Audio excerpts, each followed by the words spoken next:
میرے نبی پاک صلی اللہ تعالی علیہ وسلم رجب سے رمضان کا استقبال کی تیاری کرو.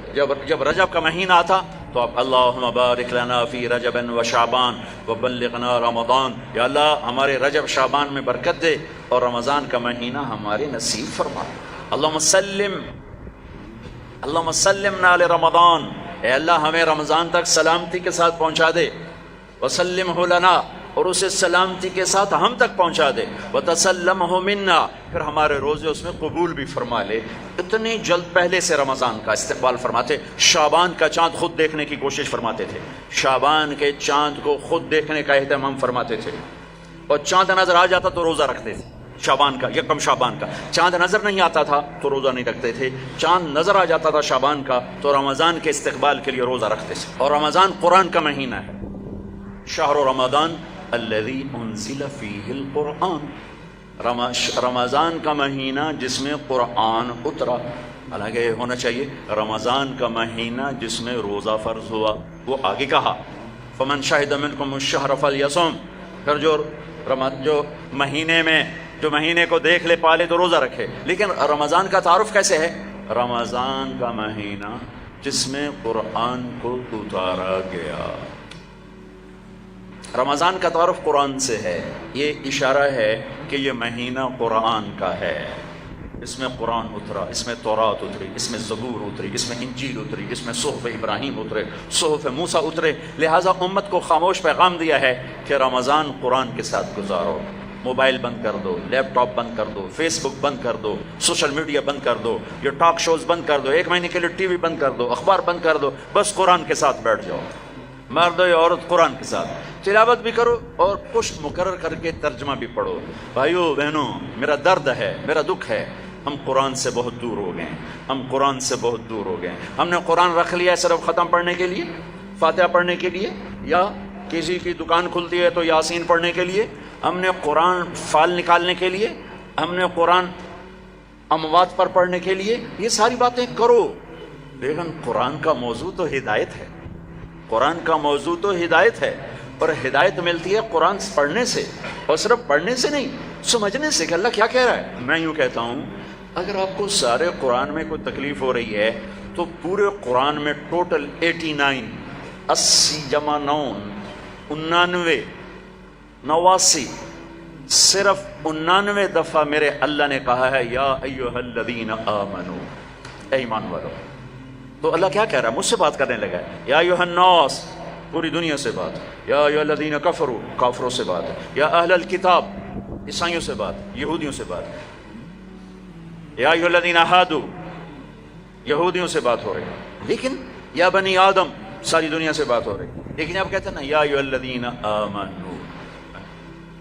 تو اس کی مثال ایسے جیسے آپ سب بیٹھے ہوئے ہیں. اب کتنے بیٹھے؟ میں کہتا ہوں بھائی نواز صاحب ذرا میری بات سنیں. میں ان کو یہاں بلا لیتا ہوں، یوں بات شروع کر دیتا ہوں.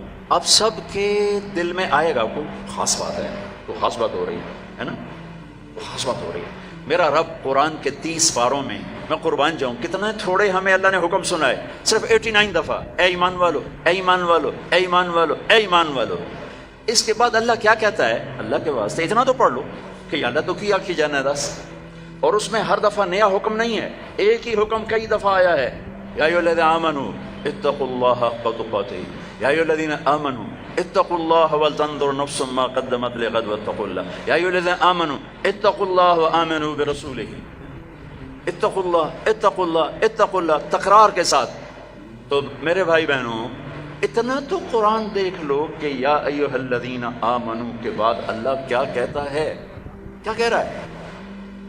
جس کا ترجمہ پسند ہے اس کا پڑھ کے دیکھ لو کہ میرا اللہ مجھ سے کیا کہتا ہے. اللہ کے واسطے قرآن سے دوری ختم کرو. قرآن سے اخبار پڑھنے کے لیے بھی ٹائم ہے، ٹاک شو دیکھنے کے لیے بھی ٹائم ہے، فضولیات کے لیے بھی ٹائم ہے. کرو، آدھا گھنٹہ نکال لو، آدھا گھنٹہ، 15 منٹ، 10 منٹ، چلو ایک آیت. تو میرے بھائی بہنوں، اس مہینے کو قرآن کا مہینہ بناؤ.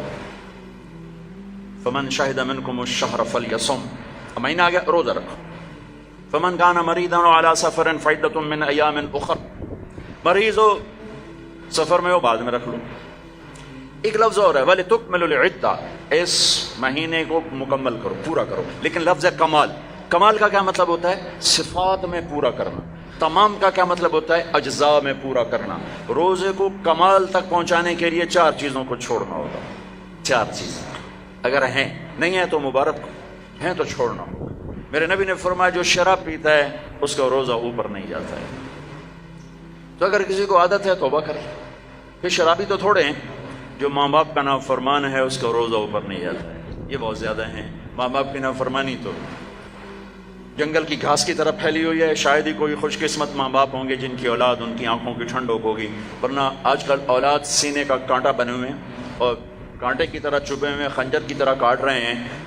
ماؤں کو روتے دیکھا ہے، تڑپتے دیکھا ہے، ماں باپ کو. مجھے ایک باپ کہہ رہا ہے، باپ میرے علاقے کے زمیندار فوت ہو گئے، پرانا تعلق، میرا پتر اگے چ سڑدا پہ ہوئے تو میں دعا نہ کرے سا بچ کر. ہاں میرے سامنے بیٹھ کے کہ مولانا صاحب وہ دی ماں بھی آندی ہے جی اگے سڑدا پہ اسی تو میں نہ اکسان اللہ سائیں میرے پتر نو بچا. تو ماں باپ کی نافرمانی یہ روزے کو نہیں پورے دین کو روک دیتی ہے، پورے دین کو روک دیتی ہے. صرف روزہ نہیں ہے، پورا دین رک جاتا ہے. ایک صحابی علقمہ رضی اللہ تعالیٰ عنہ، ان کی بیگم کا پیغام آیا ہے کہ میرے خامن مر رہے ہیں، کلمہ نہیں پڑھا جا رہا. صحابی جن کے بارے میں اللہ کہتا ہے کلن وعد اللہ الحسنى، میرے محبوب تیرا ہر صحابی جنتی. وعدہ کیا ہے؟ وعدہ. ان کی خطائیں معاف، یہ نہیں کہ ان سے گناہ نہیں ہوئے تو ہم نے معاف کر دیا، آپ کی توفیل معاف کر دی. تو آپ دوڑے ہوئے گئے، کہا بیٹا کلمہ پڑھو. کہا جی نہیں پڑھا جا رہا، بول رہے ہیں کلمہ نہیں پڑھا جا رہا. آپ نے پوچھا ماں باپ میں کون ہے؟ کہا جی ماں. آپ نے پوچھا ناراض ہے؟ کہا جی ناراض ہے. ہم بولو وہ آ گئیں. تو آپ نے پوچھا علقمہ کی ماں تم ناراض ہو بیٹے سے؟ کہا جی ناراض ہو. کیوں ناراض ہو؟ اب وجہ سننا، آج کل کی وجہ نہیں، وجہ سننا. کہ یا رسول اللہ میرا بچہ بہت نیک ہے، رات کا اٹھنے والا تھا، دن کا روزے والا تھا، لیکن مجھ سے بات بدتمیزی سے کرتا تھا، سخت لہجے میں بولتا تھا. مجھے اس کا دکھ ہے، اس نے اپنی زبان سے میرا دل توڑا، زخمی کیا. اللہ اللہ. آج کی طرح نہیں کہ ماں باپ کو دھکے دیے جا رہے ہوں، گالیاں دی جا رہی ہیں، صرف اتنا کہ یہ مجھے بدتمیزی کے ساتھ مجھ سے بولتا تھا. تو آپ نے کہا معاف کرو گی؟ کہا میرا جی نہیں چاہتا. آپ نے کہا میں آگ لگا دوں اس کو، پھر سفارش کرو گی؟ کہا نہیں اتنی تو ناراض نہیں کہ آگ میں جلتا دیکھو. کہا پھر اگر تو نے اسے معاف نہ کیا تو اللہ اسے آگ میں جلا دے گا. کہا اچھا میں معاف کرتی ہوں، میں معاف کرتی ہوں. آپ نے کہا بیٹا کہو لا الہ الا اللہ. تو ان کی زبان سے نکلا لا الہ الا اللہ اور جان نکل گئی. پھر آپ نے ان کا جنازہ پڑھا اور جنازے کے بعد آپ نے اعلان فرمایا جس نے ماں باپ کو تکلیف دی اس پہ اللہ کی لعنت، فرشتوں کی لعنت، زمین آسمان کی لعنت. نہ ان کی نماز قبول ہے، نہ روزہ قبول ہے، نہ حج قبول ہے. تو روزے کو روکنے والی چیز ہے شراب، ماں باپ کی نافرمانی. لیکن ماں باپ سے بھی کہتا ہوں ایسے رویے مت اختیار کرو کہ اولاد گستاخ ہو جائے. آج کے 90% ماں باپ اپنی خطاؤں سے اولاد کو گستاخ بنا رہے ہیں. انہیں پتہ نہیں ہے کہ اولاد کو لے کے کیسے چلنا ہے. تربیت چڑھائی چڑھنے کو کہتے ہیں، رب واسے ہے تربیت. اور چڑھائی چڑھنے میں پسینے آتے ہیں، بدن ٹوٹتا ہے. اور آج کی تربیت ہے ڈنڈے مارو بے عزت کرو، ڈنڈے مارو بے عزت کرو، چاہے ماں باپ ہو، چاہے اسکول ہو، چاہے مدرسہ ہو، چاہے وہ مکتب ہو، بے عزت کرو. یہ چیز گستاخی پیدا کرتی ہے. میرے نبی نے کہا اکرموا اولادکم، اکرموا اولادکم، اپنی اولاد کو عزت دو. حضرت علی کا فرمان ہے لأنہم خلقوا لزمان غیر زمانکم، یہ تم سے اگلے زمانے کے لیے پیدا کیے گئے ہیں. اگر اپنے نام کو باقی رکھنا چاہتے ہو تو ان کو عزت دو. اور میرے نبی کیسے عزت دیتے تھے؟ بس فاطمہ رضی اللہ تعالیٰ عنہا گھر تشریف لاتی، کبھی کبھی تو نہیں آتی، دیوار کے ساتھ دیوار ہے، آنا جانا لگا ہوا ہے، لگا ہوا ہے، لگا ہوا ہے. جتنی دفعہ آتی ہیں اور جب آتی، جتنی دفعہ آتی ہیں اور جب آتی، میرے نبی کھڑے ہو جاتے، چار پار پہ کھڑے ہو جاتے، کھڑے ہو جاتے. اور وہ فاطمہ ہیں، یہ میرے نبی ہیں، یہاں کھڑے ہو کر انتظار نہیں کرتے تھے، آگے بڑھ جاتے تھے، آگے بڑھتے تھے اور آگے بڑھ کر اپنی بیٹی کا ہاتھ پکڑتے، پھر یہاں بوسہ لیتے، پھر ان کا ہاتھ پکڑ کے لاتے، پہلے اپنی بیٹی کو بٹھاتے اور اس کے بعد خود بیٹھتے تھے. سبحان اللہ، کیا کمال ہے، کر کے دکھایا. ہم تو اپنے بیٹوں کا کبھی شاباش ہی نہیں دیتے. میں نے ایک دوست سے کہا یار اپنے بچوں کو کبھی شاباش بھی دیا کر. کہا کس گل کی شاباش دے سارا دن ستے رہتے شاباش دے فلموں میں شاباش دے گانے سنتے شاباش دے. میں کہ یہ تو برائیاں ہو گئیں, کوئی اچھائیاں بھی دیکھ. اچھائیاں بھی ہوں گی, چونکہ ہر انسان کے اندر نیگیٹو تار بھی ہے, پازیٹیو تار بھی ہے. تو ان کی اچھائیوں کو واہ واہ کرو, وہ برائیاں خود چھوڑتے چلے جائیں گے. ہر وقت ٹوکا ٹاکی, ہر وقت ٹوکا ٹاکی, یہ کیوں نہیں کیا, یہ کیوں نہیں کیا, یہ کرنا تھا. اور ایک یہ پڑھائیوں نے تباہ کر دیا ہماری نسل کو, ہماری اولاد کو. 3 سال کا بچہ جسے ماں کی گود کی ضرورت ہوتی ہے, وہ ظالم ماں ہے جو 3 سال کے بچے کو اسکول کے حوالے کر دیتی. تیسرا جس سے روزہ برباد ہوتا ہے, جو رشتہ داروں سے لڑتا ہے, خون کے ماں کے رشتے, باپ کا رشتہ, چچا باپ کا رشتہ, باپ کی طرف سے جو بھی رشتے آ رہے ہیں باپ کی طرف سے, ان سے لڑائی جھگڑے. ماں کی طرف سے رشتہ, خالہ, نانی, نانا, ماموں, باپ کا رشتہ, پھوپھی, پھوپھا, خالہ, خالو, جو ان سے سینگ پھنساتا رہتا ہے, لڑتا رہتا ہے, اس کا روزہ بھی اٹک جاتا ہے, اوپر نہیں جاتا ہے. تو بھائی اگر کوئی ایسا لڑائی بڑائی کا چکر ہے, اس سے بھی توبہ کرو, اپنے روزے کو بچاؤ. چوتھا, جو کسی کے لیے دل میں نفرت پالتا ہے, دل میں بغض پالتا ہے, دل میں کینہ پالتا ہے, اس کا روزہ بھی اٹک جاتا ہے. اپنے دل کو بھائیوں بہنوں نفرت سے صاف کرو, بغض سے, کینہ سے صاف کرو. ماں باپ کی دعائیں لو, رشتہ داروں سے صلح کرو, اپنے روزہ بچاؤ, تاکہ اللہ تقوی کا لباس دے اور اللہ کی بارگاہ میں پیشی ہو سکے. میرے محبوب صلی اللہ تعالی علیہ وسلم تو سارا سال ہی روزے رکھتے تھے, سارا سال ہی روزے رکھتے تھے. اور ہمیں اللہ نے سحری عطا فرمائی. پہلی امتوں کو سحری نہیں ملی, ہمیں اللہ تعالیٰ نے سحری عطا فرمائی. ہمیں بھی 24 گھنٹے کا روزہ ملا. افطاری کر کے آنکھ لگی, روزہ شروع ہو گیا, روزہ شروع ہو گیا, جو پہلا ہوتا تھا. تو ہمارا بھی ایسے ہی ہوا. تو ایک صحابی ہیں قیس بن سریمہ, وہ آئے, مزدور تھے, افطاری کا سامان نہیں تھا, بیوی گئی سامان لینے, ان کی آنکھ لگ گئی, ان کو آنے میں دیر ہو گئی. سورج چھپ گیا, دیکھا تو سوئے پڑے, کہا ہے ابن سریمہ مارا گیا. کیا ہوا؟ کہ روزہ شروع ہو گیا. روزہ شروع ہو گیا. تو وہ دوپہر کو بے ہوش ہو گئے, اور ایک روایت میں تھا نماز پڑھنے گیا, گر کے بے ہوش ہو گئے. اللہ کے نبی کو پتہ چلا, بہت غمگین ہوئے, تو اللہ نے قرآن اتار دیا, چل میرے محبوب تیری امت کو اجازت ہے سحری تک کھاؤ, سحری تک کھاؤ. تو اللہ نے ہمیں سحری عطا فرمائی. ہمارے نبی پاک صلی اللہ تعالی وسلم سحری کے کھانے کی تاکید فرماتے تھے کہ یہ برکت والا کھانا ہے. اللہ اس کے فرشتے سحری کھانے والوں پر برکتیں, رحمتیں نازل فرماتے ہیں. خود ہمارے نبی پاک صلی اللہ تعالی وسلم سحری کا اہتمام فرماتے تھے. آپ تو عام طور پر 2-4 کھجوریں, ایک گلاس پانی, بس آپ کی سحری ہو جاتی. اور آپ افطار بھی ایسے ہی فرماتے تھے کہ صحابی فرماتے ہیں آپ ایسے بیٹھے تھے, آپ کے ہاتھ میں کھجور ہوتی تھی, ایسے کھجور لے کے بیٹھے ہوتے تھے. اور ایک صحابی ٹیلے پہ چڑھا ہوتا تھا یا کسی مکان کی چھت پہ چڑھا ہوتا تھا, اور اس کو امر تھا بھائی سورج کو دیکھتے رہنا. آپ کھجور آپ کیسے ہاتھ میں ہوتی تھی. جو ہی وہ کہتا یا رسول اللہ سورج ڈوب گیا, تو آپ فوراً کھجور منہ میں لیتے تھے. پھر اس کے بعد تھوڑا تھوڑا کر کے پانی پیتے تھے. آپ نے پانی پہ افطار کیا ہے, آپ نے دودھ پہ افطار کیا ہے, آپ نے کھجور پہ افطار کیا ہے, آپ نے ستو بھی پیا ہے. اور سحری میں آپ نے روٹی بھی کھائی ہے, کھجور بھی کھائی ہے, دودھ بھی پیا ہے, زیتون کے ساتھ بھی لیا ہے, زیتون اور روٹی کے ساتھ آپ نے افطاری بھی فرمائی. افطاری کی دعوت میں بھی شرکت فرمائی ہے. سعد بن معاذ نے افطاری کی دعوت کی, صحابہ کی, آپ تشریف لے گئے. افطاری کرانا میرے نبی کی سنت طریقہ چلا رہا ہے. سعد بن عبادہ نے افطاری کی, تو آپ اس میں تشریف لے گئے, تو وہاں زیتون, جو کی تازہ روٹی اور زیتون کے ساتھ آپ نے کھانا نوش فرمایا. ایک عجب واقعہ بھی ہوا وہاں. تو وہ یہ ٹائم تو تھا نہیں کہ بھائی ٹائم ہو گیا ہے, تو وہ سورج کو دیکھتے تھے, اور جب بادل ہوتے تھے تو اندازہ کرتے تھے. تو میرے نبی کی موجودگی میں ہوا کہ سب نے خیال کیا سورج غروب ہو گیا, سب نے کھا لیا, تو ایک دم بادل ہٹے تو سورج کھڑا ہوا تھا. تو پھر سب نے اس روزے کی شوال میں جا کر قضا کی. پورے مدینے سے یہ کام ہوا کہ وہ سورج کی موجودگی میں روزہ کھول لیا. جب بادل ہٹے تو پتہ چلا سورج تو بھی کھڑا ہوا ہے. اب ہفتے کو جاتے تھے قبا, ہر ہفتے کو اشراق وہاں پڑھتے تھے. لیکن رمضان میں 17 رمضان, پتہ نہیں کیا وجہ ہے, اس میں کیا حکمت ہے, 17 رمضان آپ قبا تشریف لے جاتے تھے, اور وہاں مسجد میں قیام فرماتے تھے تھوڑی دیر کے لیے, اور پھر وہاں سے آپ واپس تشریف لاتے تھے.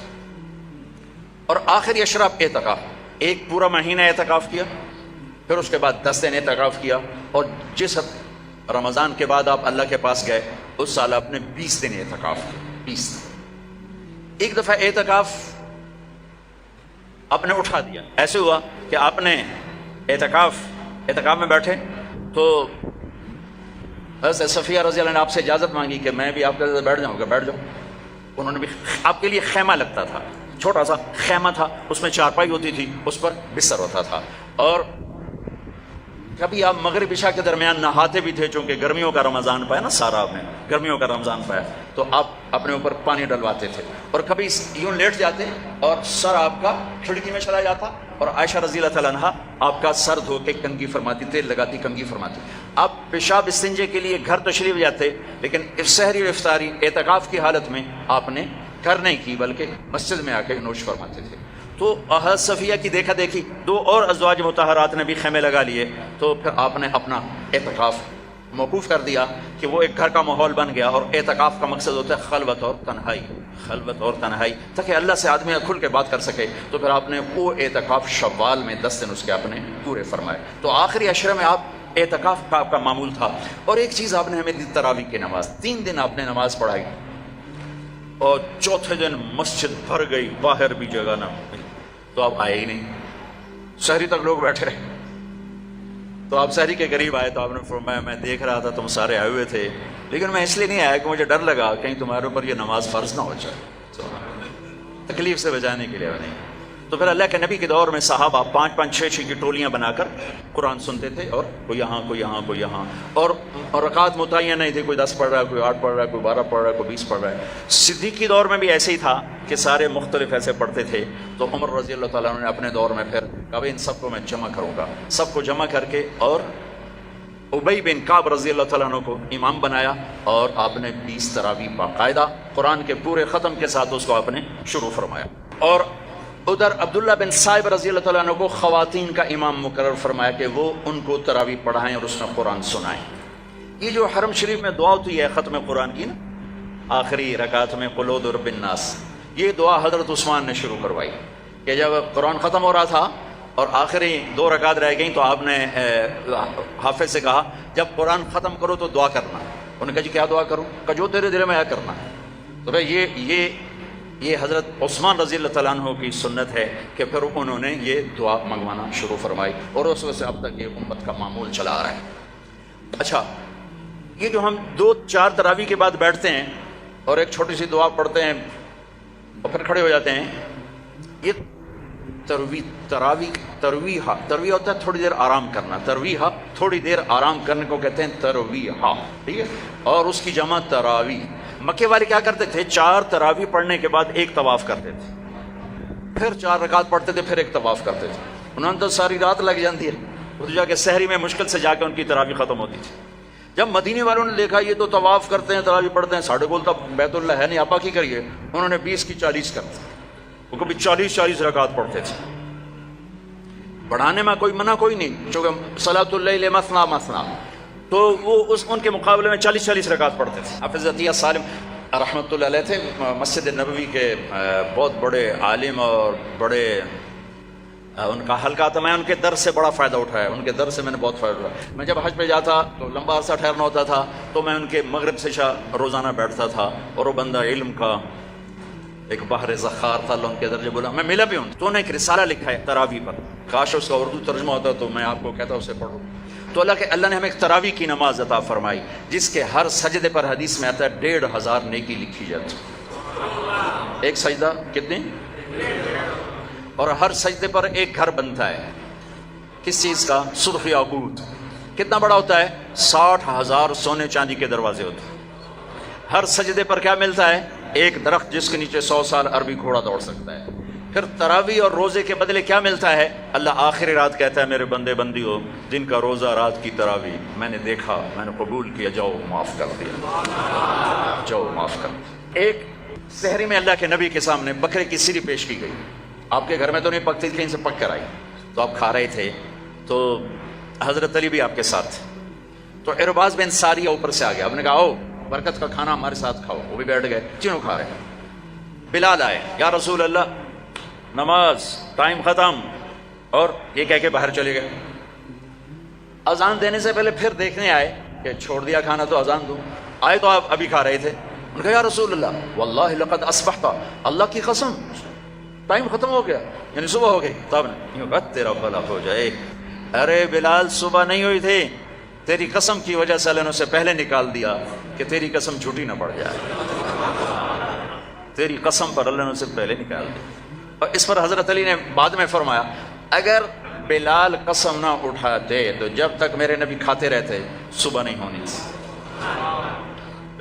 عبید رضی اللہ تعالیٰ عنہ دیگ بنا رہے تھے، دیگ، تو میرے نبی کو دستی کا گوشت بڑا پسند تھا، تو آپ نے کہا عبید ناولنی الذراع، مجھے دستی تو پکڑانا، تو انہیں ایسے نکال کے دے دی، تو آپ نے اس کو یوں پکڑا ہڈی کے دونوں کناروں سے ایسے، اور دانتوں سے کاٹ کاٹ کے کھایا اور پھینک دیا۔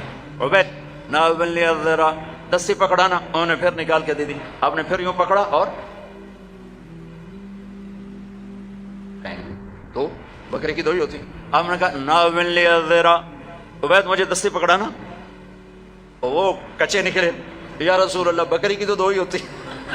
آپ نے کہا ارے عبید اگر تو ہاتھ ڈال دیتا تو جب تک میں کہتا رہتا مجھے اللہ دستیاں نکال کے کھلاتا رہتا۔ تو بھائیو، اللہ نے ہمیں بہت خوبصورت مہینہ دیا ہے، اب اس کی رحمتوں کا مہینہ ہے، جہنم کے دروازے بند ہیں، جنت کے دروازے کھلے ہوئے ہیں، اور اللہ کی معافی کے اعلان ہو رہے ہیں۔ آپس کی لڑائیاں معاف کرو، جھگڑے معاف کرو، جس سے بھی ہو، بیوی سے لڑائی ہے، بیوی کی خامن سے لڑائی ہے، ماں باپ کی بچوں سے، بچوں کی ماں باپ سے، بھائی بھائی سے، پارٹنر سے، دوست سے، اللہ کے واسطے دفن کر دو، دفن کر دو، اپنے ملک کو پاک کر دو لڑائیوں سے، فرقہ واریت سے۔ اس رمضان میں فرقہ واریت کو دفن کر دو۔ یہ آگ جو بھڑکی ہے، مجھے پتہ ہے میں کہاں بجھا سکتا ہوں، لیکن میں وہ ابراہیم علیہ السلام کی آگ پہ کبوتر نے 2 چونچ پانی ڈالا تھا، بس میں وہ کبوتر بننے کی کوشش کر رہا ہوں کہ بجھے نہ بجھے میں اللہ کو کہہ تو سکوں گا یا اللہ میں نے تو پانی ڈالنے کی کوشش کی تھی، لیکن بھڑکانے والے زیادہ ہیں، بجھانے والے تھوڑے ہیں۔ لیکن تم تو نہ بھڑکو، ایسی باتیں مت سنو جو تمہیں فرقوں میں بانٹ دیں، جو تمہیں کسی دوسرے مسلمان فرقے کے بارے میں نفرت سے بھر دیں، کفر سے بھر دیں۔ ارے بھائیو، کسی کو کافر کہنا آسان کام نہیں ہوتا ہے، آسان کام نہیں ہوتا ہے۔ اللہ کے واسطے وقت کی رفتار دیکھو، افق کا رنگ دیکھو، آسمان کے تیور دیکھو، زمین کی گردش دیکھو، اتنے زمین بھی تیور بدل رہی ہے، فلک بھی آنکھیں دکھا رہا ہے، اس کے باوجود اس قدر نفرت دین کے نام پر، کفر کافر۔ کون جائے گا جنت؟ کس کے لیے جنت ہے؟ بھائیو، دروازے اپنے مسلک پہ قابو رہو، دوسرے کو عزت دو، دوسرے کے لیے بھی جنت کا دروازہ کھلا رکھو، صرف اپنے واسطے نہ کرو اسام اندر جا کے تو ود کنڈا لا لینا کہ وڑن ہی نہیں دے، ایسی حماقت نہ کرو۔ میرے نبی کی امت بہت بڑی امت ہے، اور میرا رب بڑا کریم رب ہے۔ اس رمضان کے مہینے کو محبت کا رمضان بناؤ، درگزر کا رمضان بناؤ، راتوں کو تراویح پڑھو، دن میں روزہ رکھو، انشاءاللہ سارے گناہ معاف ہوں گے۔ اور مہینے کے آخر میں ہے مالدار آدمی کے اوپر کہ وہ روزے کی زکوٰۃ ادا کرے، روزے کی زکوٰۃ ادا کرے، جو کشمش کے حساب سے 2000 کے قریب بنتی ہے، کھجور کے حساب سے کوئی 800-900، میں سے اندازاً کہہ رہا ہوں، اور گندم کے حساب سے تو اخبار میں پڑھا تھا 100 روپیہ بنتی ہے۔ لیکن جو لوگ مالدار ہیں، گندم کے حساب سے نہ دو، کشمش کے حساب سے دو، تو انشاءاللہ اس کا آپ کو بہت اجر عظیم عطا فرمائے